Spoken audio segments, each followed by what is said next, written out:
Welcome to Sex Positive Gaming. I'm Annie, and today I want to talk about a question that I'm asked a lot. Why is NTR so popular? For those who are unfamiliar with the term, I have covered this previously in my Flavor of the Week NTR and 20 most requested flavors videos. But in short, it involves being sexually excited by losing a romantic partner through the sexual conquest of an outside party. This is a contentious subject, with people on both sides having very strong and vocal opinions. I guess then the better question is, why is NTR so popular and why are so many people who do not like it so vocal about their disdain? So normally in this type of situation, I would look at studies that have been conducted around this flavor. Unfortunately, this type of research is woefully underrepresented. When it comes to flavors, probably the most researched one is about women who have rape fantasies. If the many studies that have been done on this subject are to be believed, most women have fantasies about being raped. Now, it was originally thought that these fantasies were more of the dubious consent style, but more recent research have shown that a lot of these fantasies can be much more violent than originally thought. That by no way means that anyone who has this type of fantasy ever wants this to happen in real life, violent or otherwise. This is a fantasy that many people have, and they only want it to stay a fantasy. Now, for a person that has never had this type of fantasy, they may react quite strongly with a disgust response to the very idea that someone would fantasize about being raped.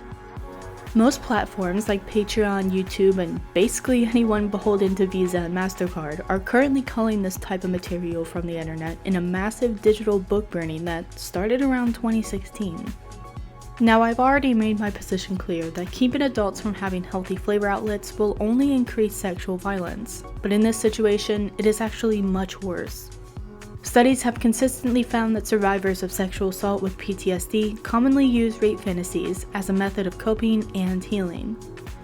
YouTube, Patreon, and these other platforms are effectively further victimizing sexual assault survivors. Maybe I am naive, but I expect more from YouTube and Patreon. So what does this have to do with NTR?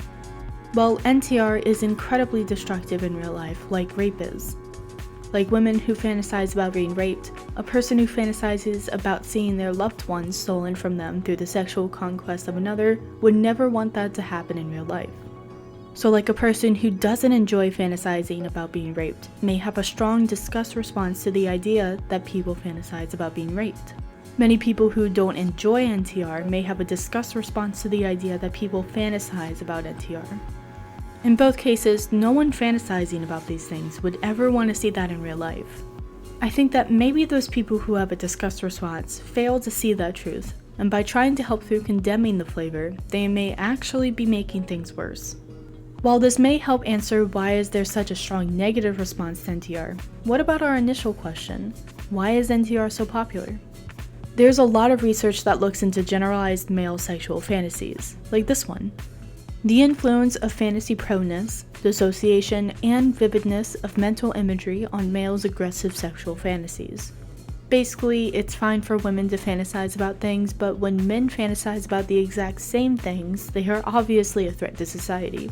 It's okay, there is a gap in the research, but I know that the more we talk about this kind of content, the more likely someone will grow up and go into these fields and give us some better and hopefully less sexist material to learn from. So with the absence of modern research, we have to turn to paleoanthropology to help answer our question. So we've only been civilized for 10 to 12,000 years. Homo sapiens has been around for 300,000 years, and the Homo genus has been around for 2.5 to 3 million years. In other words, we have been part of the hunter-gatherer societies way longer than we have been civilized. A lot of our lizard-brain sexual desires and fantasies probably come from this time. Just as most forms of violent aggression and things like pareidolia are no longer useful to humans now, they were absolutely vital to our distant ancestors.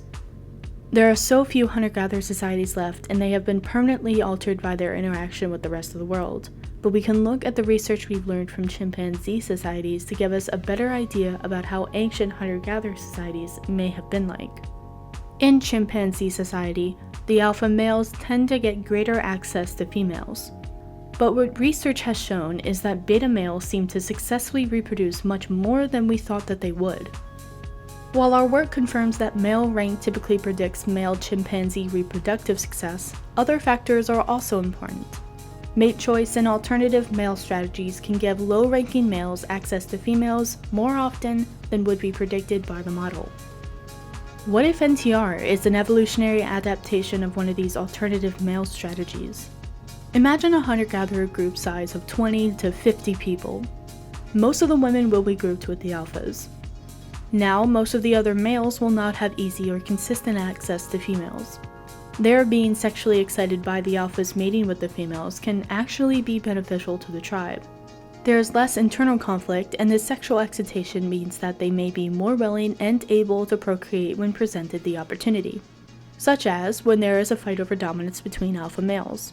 This does not mean that people who like NTR are betas and people who dislike NTR are alphas, any more than women who fantasize about rape want to be raped. Just like most violent forms of aggression, these are evolutionary throwbacks that really have no place in modern behavior.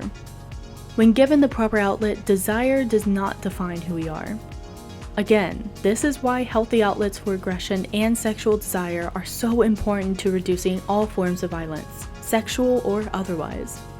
There is a further potential reason for the popularity of NTR that, while there isn't really evidence for, I do wonder about.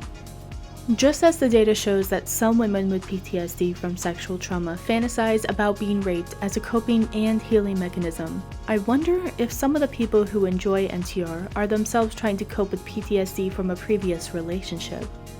There is evidence to show that relationship breakups can cause PTSD. I wonder how many people who enjoy NTR are potentially using it as a coping and healing mechanism from PTSD from a relationship that involved cheating or some other form of traumatic infidelity. This is why it is so important to be as open, understanding, and accepting of people using healthy outlets for their desires. The human condition can be so fragile depending on circumstances that we may have no idea about. There you have it. This is by no means a comprehensive answer, but I hope it can help start a dialogue. Maybe someone watching this will decide that this is worth exploring and will see new, meaningful research on the subject. I mean, I hope that with greater openness, more research, and continued normalization of flavors, we can all move towards a stronger, safer, and more healthy society. Until then, maybe this will help all of the people who have wondered why they like or dislike this particular flavor. Do you think this explanation of why is NTR so popular makes sense? Let me know your thoughts in the comments. And until next time, no shaming, just gaming. Thanks to all this month's supporters on Patreon. I wouldn't have been able to do this without you.